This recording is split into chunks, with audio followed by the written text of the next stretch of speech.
नमस्कार, जय श्री कृष्ण। साथियों, आज की हमारी कथा का शीर्षक है विवाह के पश्चात सनातन धर्म में स्त्रियों के लिए बिंदी लगाने का प्रावधान क्यों है।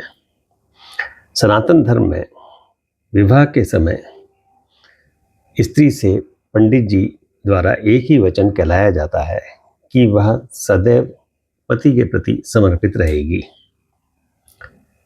पुराने समय में जब किसी राजकुमार का राजतिलक होता था तो केवल एक तिलक लगाने के मात्र से ही वे अपने आप को उस राज्य और सिंहासन के प्रति पूरी तरह समर्पित कर देते थे, भले ही चाहे फिर उसके लिए उनकी जान ही क्यों न जाए।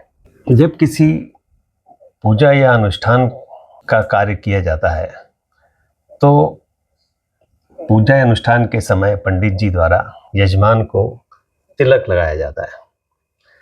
तिलक लगाने के पश्चात यजमान स्वतः को उस कार्य के प्रति समर्पित करते हैं और फिर पंडित जी यजमान को उस स्थान से तब तक नहीं उठने देते जब तक कि वह पूजा या अनुष्ठान का कार्य पूर्ण न हो जाए।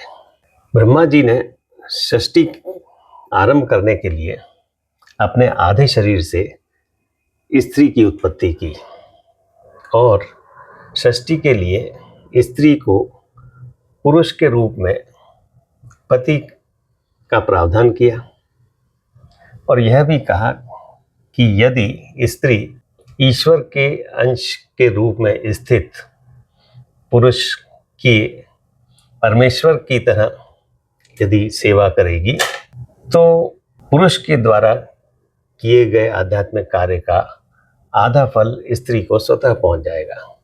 परंतु यह तभी संभव होगा जब स्त्री अपने आप को पति के प्रति पूरी तरह समर्पित हो। इस संसार में सब कुछ गिव एंड टेक पर ही चलता है, इसीलिए स्त्रियों के लिए जो भी व्रत आदि बताए गए हैं, जैसे हरितालिका तीज, करवा चौथ, वट सावित्री व्रत, वे सब भी पति से ही संबंधित हैं। इन व्रत के करने से पुरुष की आयु तो नहीं बढ़ती है, लेकिन स्त्री का सुख सौभाग्य अवश्य बढ़ता है। इस प्रकार ये कहा जा सकता है कि बिंदी समर्पण का प्रतीक है।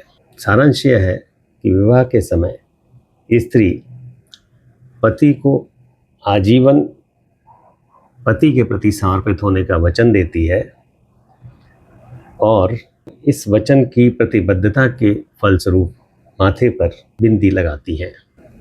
धन्यवाद। जय श्री कृष्ण।